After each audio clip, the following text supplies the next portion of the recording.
Hello students, कैसे हैं आप सभी। उम्मीद करता हूं आप सभी अच्छे हैं। तो मेरा नाम है Deepak Kumar. I am assistant professor department of economics in NBGSM college Sohna. तो माइक्रो इकोनॉमिक्स जो हम पढ़ रहे हैं उसका आज हम एक नया चैप्टर स्टार्ट कर रहे हैं, मोनोपोली मार्केट। मोनोपोली मार्केट को हिंदी में हम बोलते हैं एकाधिकार बाजार। तो एकाधिकार बाजार हमारे पास क्या होता है ये हम देखेंगे, और इस चैप्टर में हम इसकी विशेषताएं क्या है, इसके कैरेक्टरिस्टिक्स क्या हैं। साथ में हम देखेंगे कि जो आपके पास मोनोपोली मार्केट होती है इसके अंदर किसी भी जो गुड है, कोई भी जो वस्तु है, उसकी कीमत का निर्धारण किस तरीके से होता है, यानी कि प्राइस डिटर्मिनेशन आपका किस तरीके से होगा, शॉर्ट रन के अंदर, लॉन्ग रन के अंदर। और जो बाकी चीज़ें मोनोपोली मार्केट के अंदर आती हैं जैसे प्राइस डिस्क्रिमिनेशन है, तो उन सारी चीज़ों की हम इस चैप्टर के अंदर स्टडी करेंगे। तो चलिए फिर आज की क्लास हम स्टार्ट करते हैं। फर्स्ट हमारे पास आता है क्वेश्चन कि व्हाट इज मोनोपोली मार्केट, यानी कि मोनोपोली जो आपके पास एकाधिकार बाजार है, और एकाधिकार बाजार क्या होता है। सबसे पहले हमारे पास क्वेश्चन ये आता है। तो देखिए, अगर सिंपल फॉर्म में हम बात करें तो मोनोपोली मार्केट जो है वो एक ऐसी मार्केट है जिसके अंदर किसी एक गुड का, यानी कि कोई आपके पास एक गुड है, कोई एक वस्तु है कि फॉर एग्जांपल आपके पास कोई एक एक्स गुड है। तो इस एक्स गुड के क्या है, एक सिंगल सेलर होता है, यानी कि कोई एक हमारे पास क्या है, विक्रेता होता है, एक सिंगल यहाँ पर सेलर होगा। और इस गुड के जो बायर्स होते हैं वो आपके होते हैं लार्ज नंबर्स के अंदर, यानी कि जो वस्तु के क्रेता होते हैं वो बहुत बड़ी संख्या में होते हैं। और जो हमारे पास ये एक्स गुड है, इस एक्स गुड का कोई भी क्लोजली सब्स्टिट्यूट नहीं होता, यानी कि बाजार के अंदर कोई भी ऐसी गुड नहीं होती जिसकी जगह जो आप इस एक्स गुड की जगह आप यूज कर सकें। तो ऐसी सिचुएशन, ऐसी मार्केट को हम कहते हैं कि आपकी ये एक मोनोपोली मार्केट है, यानी कि एकाधिकार बाजार हम इसको कहते हैं। इसी को लेके एक फेमस इकोनॉमिस्ट हुए हैं कोर्ट्सियानिस। कोर्ट्सियानिस ने इसको लेके एक डेफिनेशन दी, एक परिभाषा दी कि मोनोपोली मार्केट क्या होती है, कि monopoly market is a market situation in which there is single seller, कि ये मार्केट की एक ऐसी कंडीशन है, एक ऐसी सिचुएशन है जिसके अंदर एक सिंगल सेलर होता है, यानी कि एक आपके पास क्या है, विक्रेता होता है। और उसके बाद हमारे पास क्या है कि there is no close substitute of commodity its produce, यानी कि जो आपके पास ये सिंगल आपके पास एक सेलर होता है, ये जिस भी वस्तु का उत्पादन करता है उस वस्तु का कोई भी क्लोजली सब्स्टिट्यूट नहीं होता, यानी कि कोई भी ऐसी वस्तु जो है बाजार के अंदर अवेलेबल नहीं होती जिसको आप यूज कर सकें इस गुड के साथ में, या इस गुड की जगह पर आप उसको यूज कर सकें। दूसरा इसके अंदर कह रहा है कि there are barriers to entry,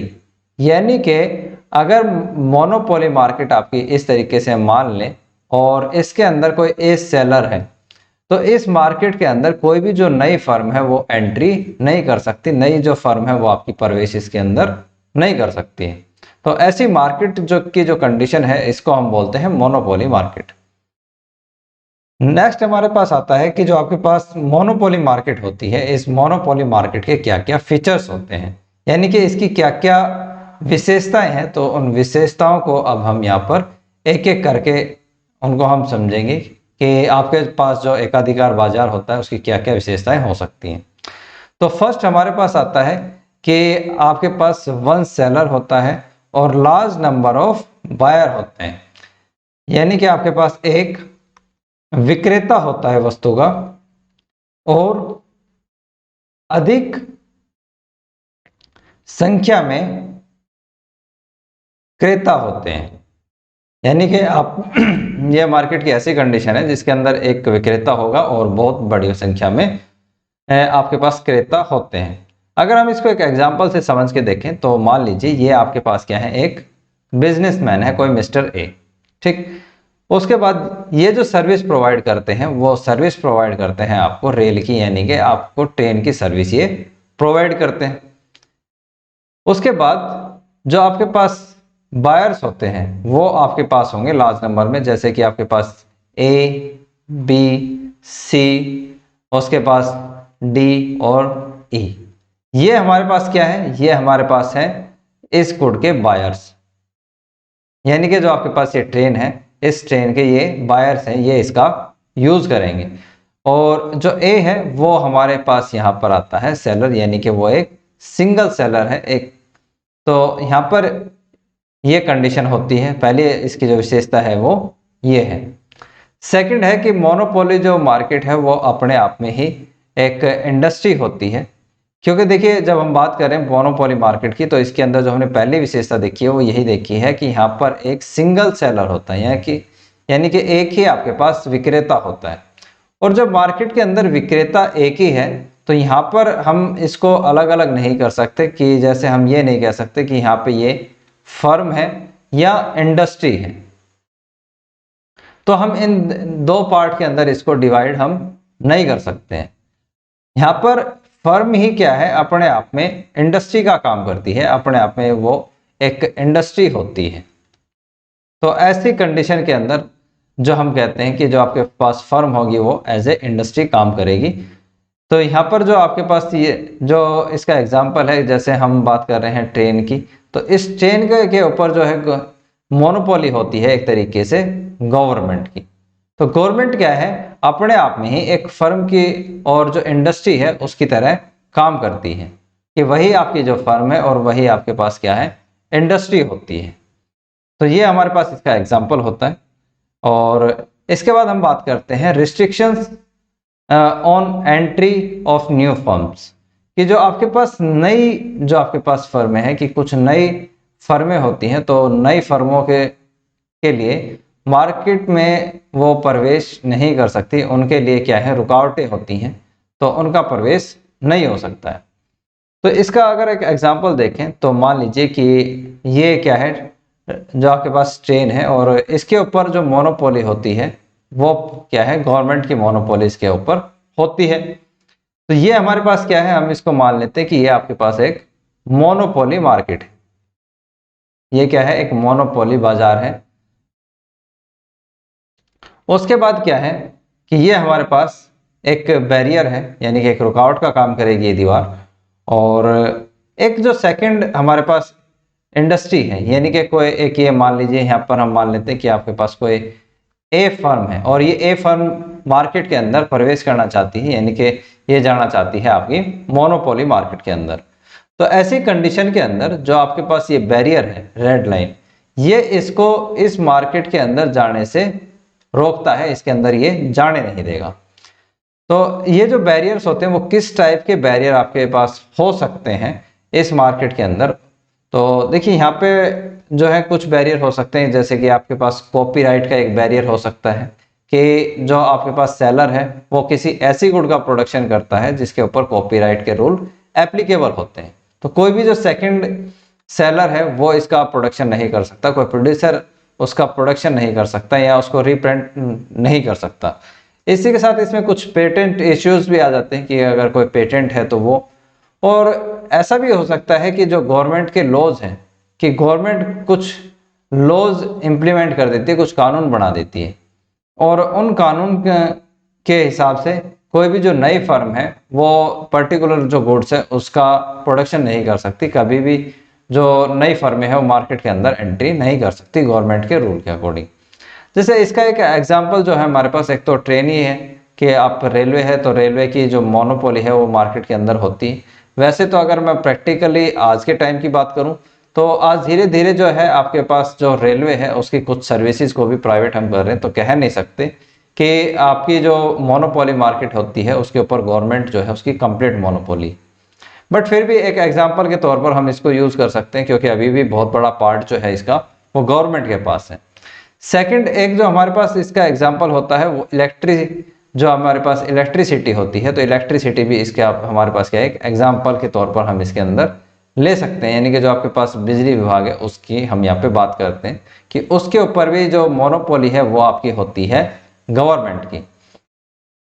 next हमारे पास आता है नो क्लोज सब्सिट्यूट, कि जो गुड्स मोनोपोली मार्केट के अंदर बनाए जा रहे हैं उनका कोई भी निकटतम प्रतिस्थापन नहीं होता,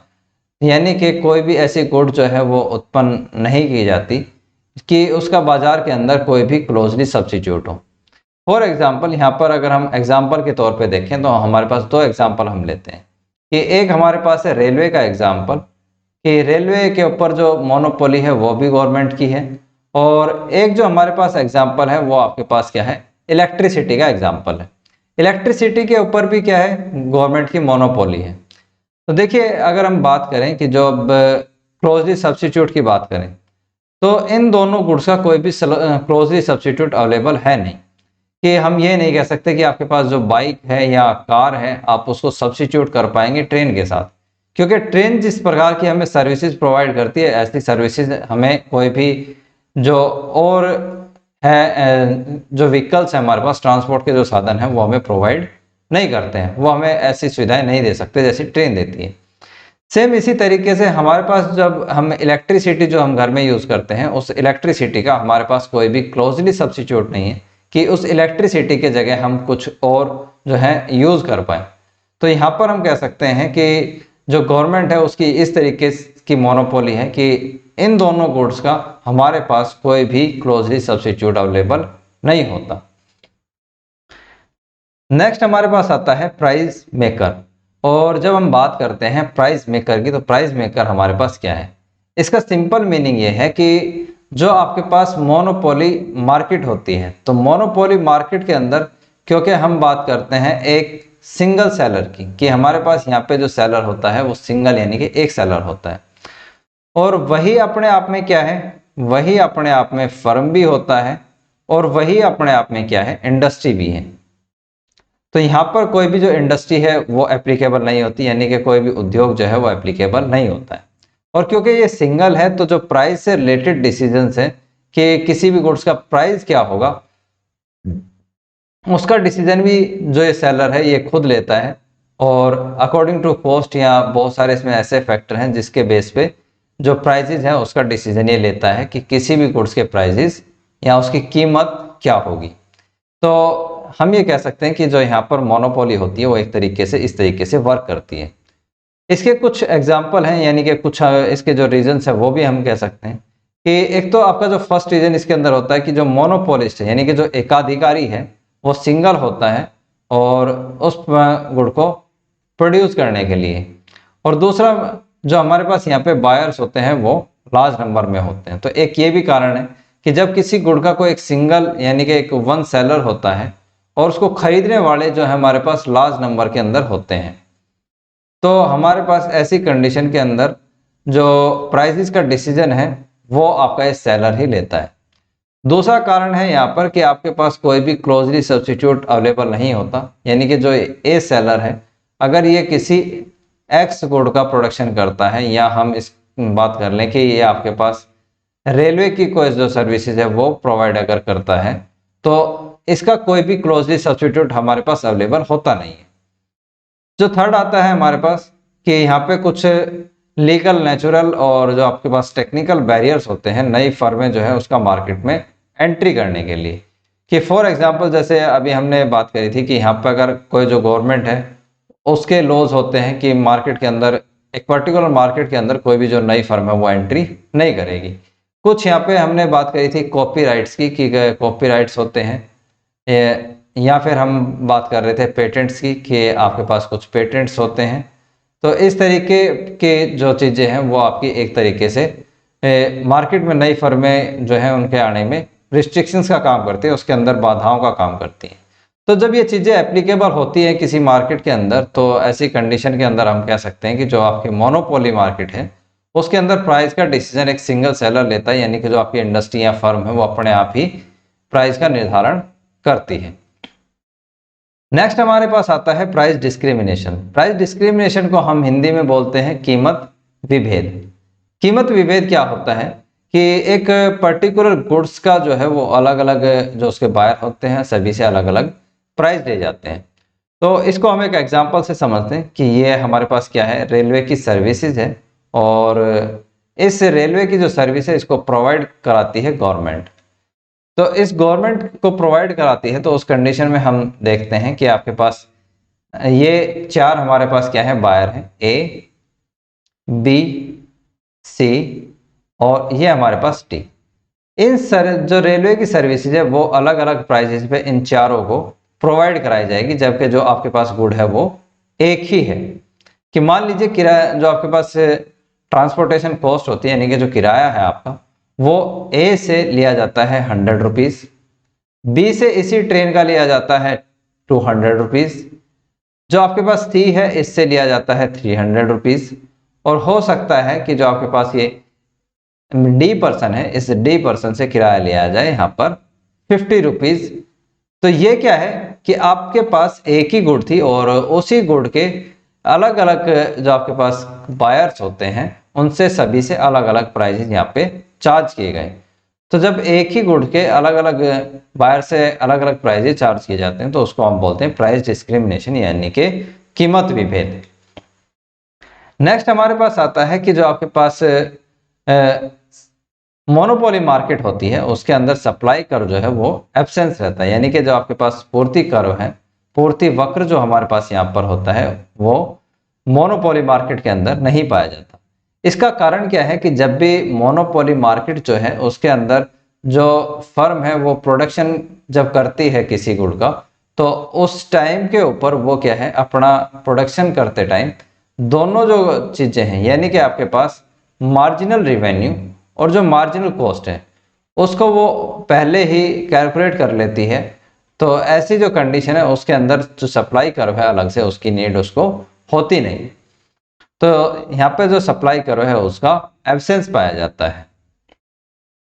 तो ये आज आपकी क्लास थी, और इस क्लास से रिलेटेड अगर आपके कोई भी सजेशंस हैं कि किस तरीके से आपकी जो क्लास है उसको इम्प्रूव किया जा सकता है, तो आप अपने सजेशंस हमें कमेंट बॉक्स में बताएं ताकि आपको बेहतर क्लासेस हम प्रोवाइड कर सकें। तो thank you so much, thank you for watching, have a nice day.